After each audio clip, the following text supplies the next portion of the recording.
My channel. I'm Trisha, and you're watching me on my channel. I know, I'm weird. Welcome to my weird crew. But today I'm going to be talking about my story and how God changed my life throughout my life. And let's just start at the beginning. I was born to a family, to my mom and my dad. My dad is he was born on a farm, he was raised on a farm. His whole family is alcoholics, and literally my dad had alcohol in his baby bottles. That's how much of an alcoholic family that is. And then my mom, on the other hand, she may have drank alcohol when she was like of age and things, but she never got like to the point of alcoholic stage. She just went out and had a couple of drinks, had fun, like as normal people would back then. Like, what if you're of age and you're just having fun, you're blowing off steam, whatever, you know?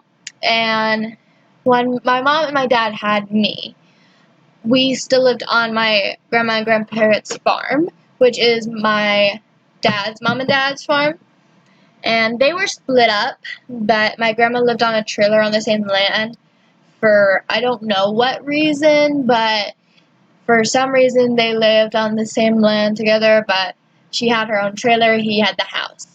So, and luckily I was never like given alcohol in my baby bottles because my mom is a smart woman. But yeah, when I was really young, when I was from the age of 0 to 3, my life was pretty good. I didn't realize anything was going on wrong, even though things were majorly like wrong. Like, my dad always had this temper, especially when he was drinking, because he's very, very violent when he drinks. And my mom she never knew what an alcoholic was until she met my dad, until he started getting really mean and violent. And then she started understanding what an alcoholic is. And it took her for a whole ride, because my dad mentally abused her and me. And my mom regrets staying as long as she did with my dad. And when I was around 4 or 5, I don't remember quite how old I was, but I remember vividly that when I was riding home with my dad, and my dad told me, if me and your mom would split, who would you want to go with? And I said my mom, because at the time I just wanted to go with my mom. Because normally I would say my dad, because me and my dad were like this when I was little. And right after I said that, I don't remember the exact words he said, but I know he said, "I'm going to take you and kill your mother." Now, he never did that, and thank the good Lord for that.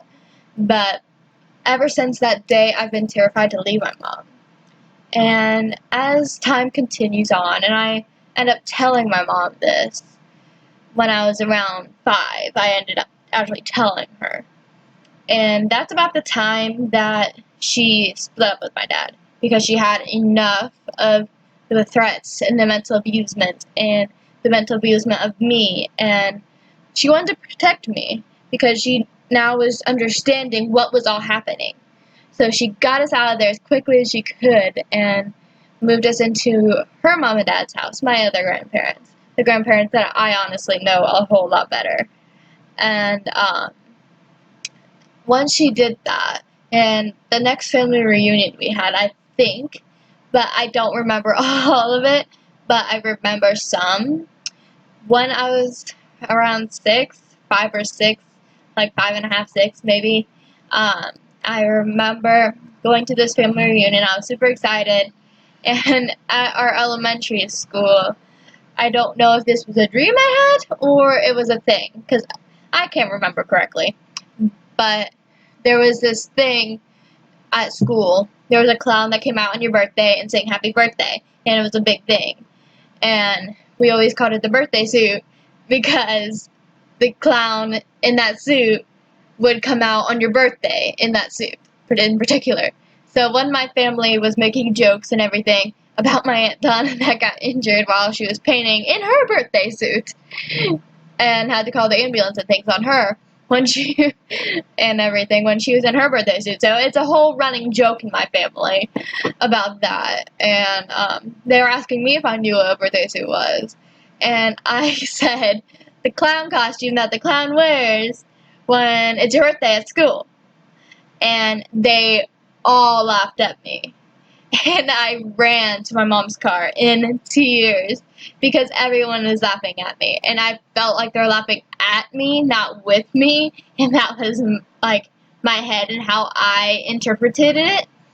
And so, like, I cried in that car for more than an hour. I know that. And that day, I promised myself that I would never, ever, ever be outgoing again and ever speak out in crowd or ever be like the center of attention, the star, if you would want to call it that.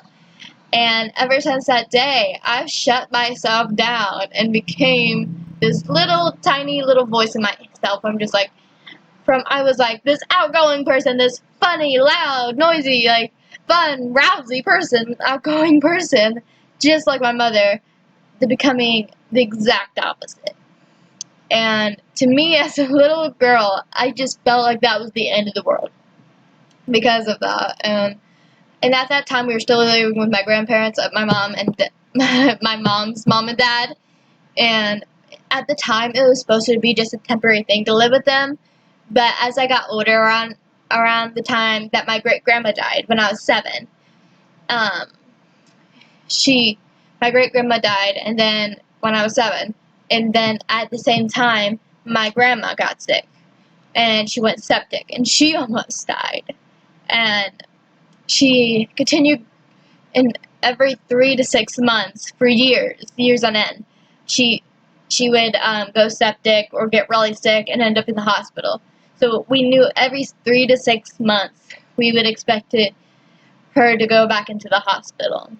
And many times she went up to Cleveland Clinic for help so she can live. And one time when I was 11, almost 12, I was really like just a couple weeks from being 12. And I think I was still in 6th grade. I'm pretty sure I was still in 6th grade. And she went up to Cleveland Clinic, and she literally just got home from the hospital. And that night that she got home, like I think it was the next night, her fever like went up like that, and we knew that was the first sign of her going septic. And if you don't know what going septic is, it's a kind of thing that happens to elderly people, and if you don't know, I'm pretty sure it's like under 1% of elderly people survive going septic once. And my grandmother survived going septic 10 times, and the 10th time took her. We always said she was a cat, and she had 9 lives, and the 10th one took her. And that's when I was 11, almost 12. It happened right before Easter, right before my birthday, because my birthday is in April, and so that falls right around Easter. And so when she died, for the first few months, I was in very big denial. I wouldn't say anything. My head just made me think that she was out on a vacation with Grandpa. And Grandpa died 3 months later, so that's why I said Grandpa too. And so I was in denial for such a long time. And when I reached 7th grade, I went back to Elida, my school that I go to, my local school. And it was different because I was dealing with so many emotions. I was so different. And when my depression started taking over around just like the start of 7th grade, that's when me and my mom decided we had to go into online school because of how bad all my emotions and everything are getting. So I got out of Elida, my little public school, and I went to the online school that my middle school, my local school suggested, and that was a big bad idea because for me personally, it was not a fitting school, like a fitting school system and things. So it was just terrible situation. I was depressed. I didn't want to do anything, and my mom picked up the slack for me, and for that I am literally eternally grateful for her. And then things started getting better around summertime. Summertime, I started working out. I didn't get into the word much of the Bible. I didn't really believe from the point I was 13 down. I didn't really believe in God. And I always knew about God, I just didn't ever really believe it because I just thought it was too crazy, you know?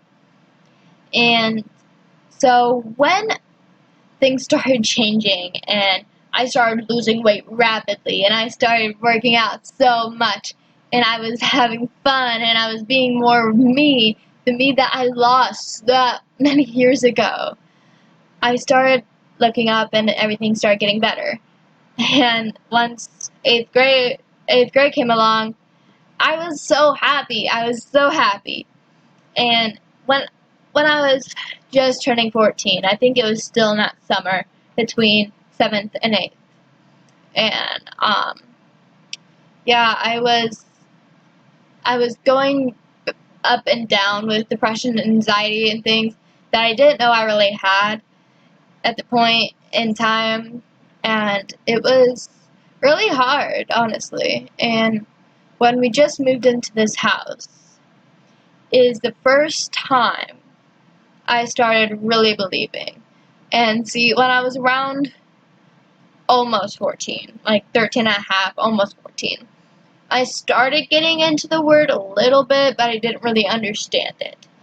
So I started having a little bit of a relationship with God. And when I turned 14, I was moving into this house, okay?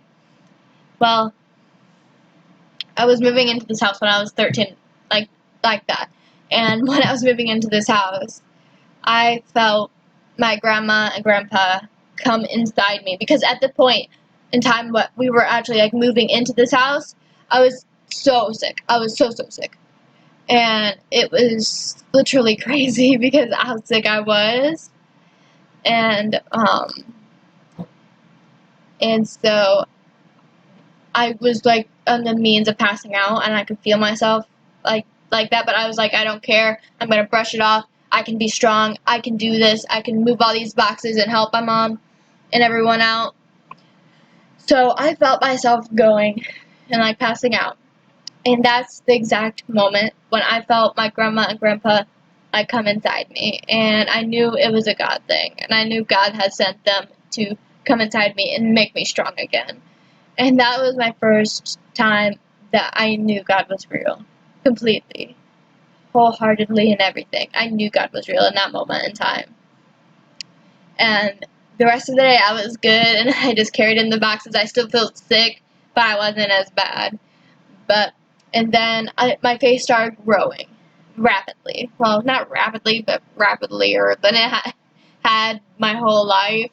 And that's when I started like reading the word and my whole past, like that I was this shy little, like just, I never talked to anyone at my school, okay? Like ever. Unless they talked to me. Or unless we were like good friends. Like I had one friend like growing up. Like, and that's it. So yeah, like I was really quiet and no one really talked to me and I didn't really talk to anyone.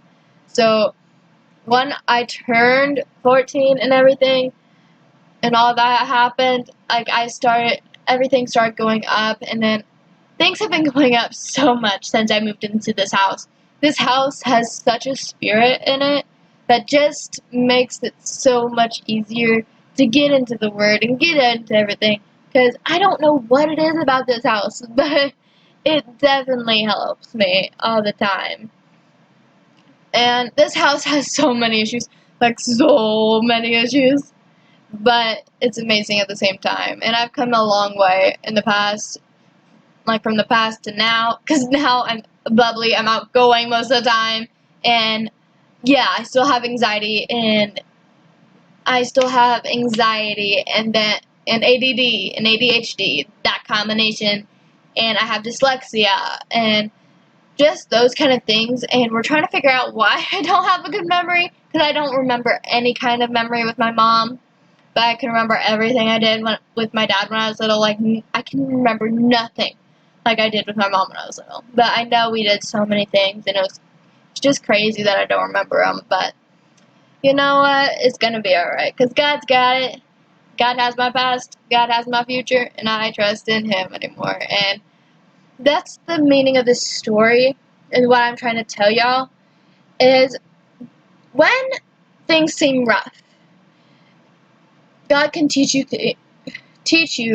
through things that are like the roughest moments in your life. He will take literally the terriblest moment in your life and make you see later that that was your turning point. And that's when things started going up from the downhill. Yeah, I still have ups and downs every day, but I'm nothing like I was 2, 3 years ago, even a year ago. I'm so much further in my faith, and I feel like I have a relationship with God now. And before, I didn't even know Him, and I crave and want to learn more about God, and I never was like that before. And I'm just so thankful God came into my life, and He showed me who He was. Like I used to say, and I still do a lot of the times, when things seem impossible, God likes to come in and then show up and show out. I love y'all. I hope y'all are having an amazing time today, an amazing day, and an amazing week. And I just want to encourage you to get into the Word, or go further into your faith, or help someone out, help a friend, or maybe just leave a comment telling me your story. I love y'all. Have an amazing day today. And like I say on TikTok, I love y'all. Have an amazing day. Peace out. Love y'all. Bye.